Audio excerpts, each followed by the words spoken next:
किरारी का कमाल जब सीवर बना सुपर पावर। भाइयों और बहनों, ब्रेकिंग न्यूज, दिल्ली ने एक और इंटरनेशनल माइलस्टोन हासिल कर लिया है। यूनेस्को ने अभी अभी जी नहीं, गलत स्क्रिप्ट, क्योंकि ऐसा तो कभी होता ही नहीं है। लेकिन हाँ, दिल्ली के किराड़ी इलाके ने जरूर एक नया रिकॉर्ड तोड़ दिया है। रिहायशी इलाके में सबसे लंबे समय तक चलने वाला सीवेज स्विमिंग पूल। जनवरी में भी पानी, फरवरी में भी पानी, सितंबर में भी पानी, अक्टूबर में भी पानी, पानी ही पानी। गर्मी हो या सर्दी, पानी ही पानी। गर्मी हो या सर्दी, पानी ही पानी। इस पानी का कमिटमेंट तो देखिए। अगर इस कमिटमेंट का 10% भी इंडियाज मोस्ट एलिजिबल बैचलर ने अपने किसी पार्टनर के साथ खड़ दिया होता तो आज हम छोटे छोटे दबंग्स को खिला रहे होते। खैर, coming back to the point, आपने सुना होगा स्वच्छ भारत, स्मार्ट सिटी, 1 लाख करोड़ का बजट। लेकिन शर्मा इनक्लेव में एक अलग ही ट्रांसफॉर्मेशन चल रहा है। स्वच्छ भारत अभियान? जी नहीं, फ्लश भारत अभियान। यहाँ टॉयलेट फ्लश होता है और पानी घर के अंदर आ जाता है। रिवर्स ऑस्मोसिस नहीं, रिवर्स सीवेज चल रहा है। और इनोवेशन देखिए, डीडीए ने सोचा कि ड्रेनेज सिस्टम ठीक करना मुश्किल है तो क्यों ना ऊपर से ही सब कुछ ढक दिया जाए।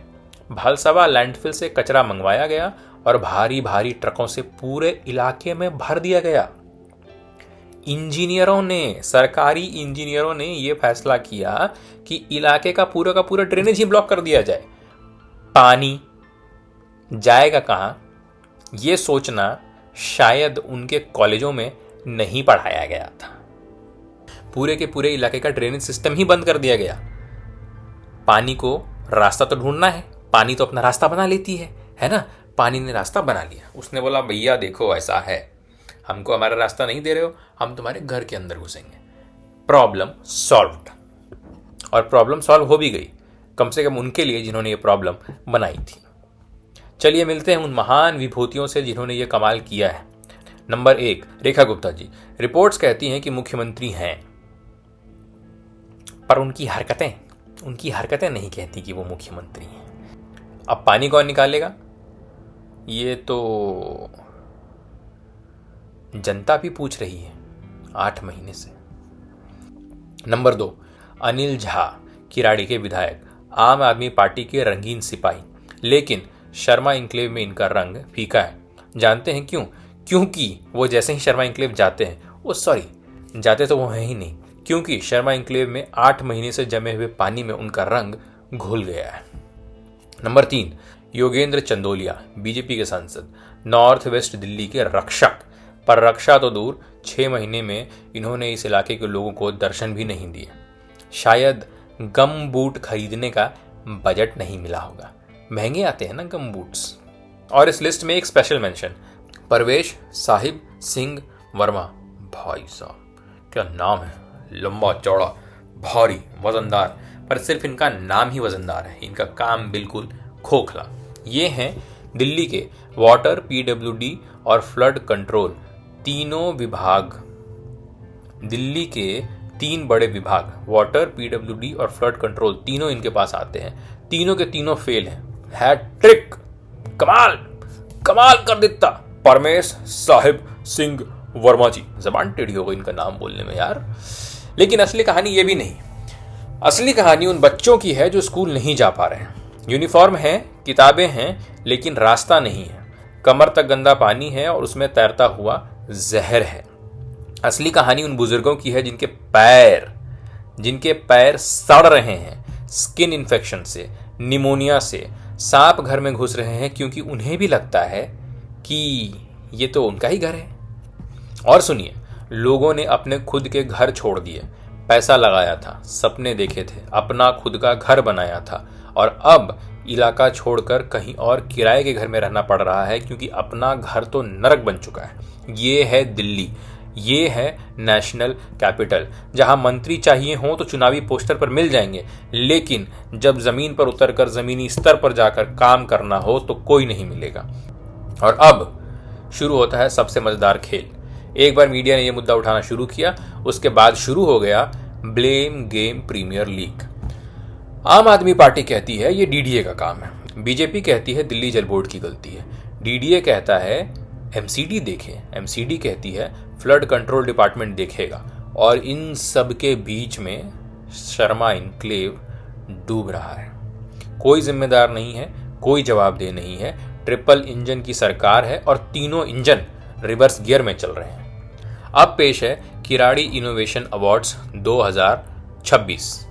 बेस्ट यूज ऑफ गार्बेज का अवार्ड जाता है डीडीए को, क्योंकि कचरा तो सब फैलाते हैं, लेकिन डीडीए ने उसे सोल्यूशन बना दिया। एक पूरे के पूरे इलाके के ड्रेनेज सिस्टम पे ही कचरा भर दिया ताकि ड्रेनेज सिस्टम ही बंद हो जाए। पर अवार्ड इसलिए मिल रहा है क्योंकि कचरे का सही इस्तेमाल तो किया है। अगला अवार्ड मोस्ट कंसिस्टेंट एब्सेंस का अवार्ड, जो जाता है लोकल विधायक और सांसद को। 6-8 महीने लगातार गायब रहना, ऐसा डेडिकेशन तो भैया जादूगरों में भी नहीं होता। इसके बाद अगला अवार्ड मोस्ट क्रिएटिव एक्सक्यूज का अवार्ड, ये जाता है दिल्ली सरकार के प्रवक्ताओं को, क्योंकि वो अभी भी कह रहे हैं पानी नहीं है, डेवलपमेंट की बारिश हो रही है।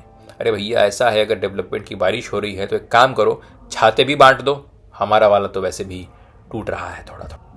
लाइफ टाइम अचीवमेंट अवार्ड जाता है लापरवाही को, क्योंकि सब कुछ बदल सकता है, सरकार की उदासीनता कभी नहीं बदलती। देखिए, ये वीडियो बनाते वक्त बीच बीच में मैं हंस रहा हूँ, देखकर शायद आप भी हंस रहे होंगे, लेकिन यह हंसी डर से निकल रही है, क्योंकि कल हमारा और आपका इलाका भी किराड़ी बन सकता है। ये सिर्फ शर्मा इनक्लेव की कहानी नहीं है, ये हर उस जगह की कहानी है जहां वोट मांगने के समय सब आते हैं, लेकिन जब जमीन पर जाकर काम करना हो तो कोई नहीं आता। 1 लाख करोड़ का बजट, इंफ्रास्ट्रक्चर, डेवलपमेंट सब है, पर सिर्फ कागजों और पोस्टरों में दिखता है। जमीन पर सड़क डूबी हुई है, बच्चे स्कूल नहीं जा पा रहे हैं, और इंसान जिसने अपनी पूरी जिंदगी की मेहनत जोड़कर अपना घर बनाया, वो अपना घर छोड़कर जा रहा है। वो मजबूर है, वो परेशान है। ये इस सिस्टम की देन है। तो जितना हंसना है हंसिए, पर सच्चाई बदलने नहीं वाली।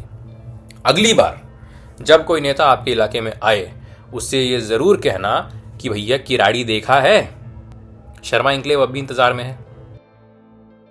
महीनों बीत गए पर कोई समाधान नहीं मिला और कोई जवाबदेह भी नहीं है। अगर मुझे किराड़ी जाना हो तो गमबूट पहनना पड़ेगा। और अगर ये सब सुन करके आपका भी मन करे कि भैया जा करके देखें तो जरा किराड़ी की हालत क्या है, तो जाने से पहले एक छोटी सी टिप दे देता हूं, गमबूट जरूर खरीद लीजिएगा। थोड़ा महंगा आता है पर खरीद लीजिएगा। और हाँ, अगर जा रहे हैं तो ये उम्मीद बिल्कुल भी मत लगाइएगा कि कोई नेता या जनप्रतिनिधि आपको वहां दिख जाए, क्योंकि ऐसा नहीं होने वाला। जानते हैं क्यों? क्योंकि वो लोग हेलीकॉप्टर से चलते हैं, जमीन पर नहीं। शायद इसीलिए किसी को था नहीं है कि दिल्ली में, नेशनल कैपिटल में क्या चल रहा है और एक पूरी की पूरी कॉलोनी के लोग कैसे बद से बदतर जिंदगी जीने को मजबूर हैं।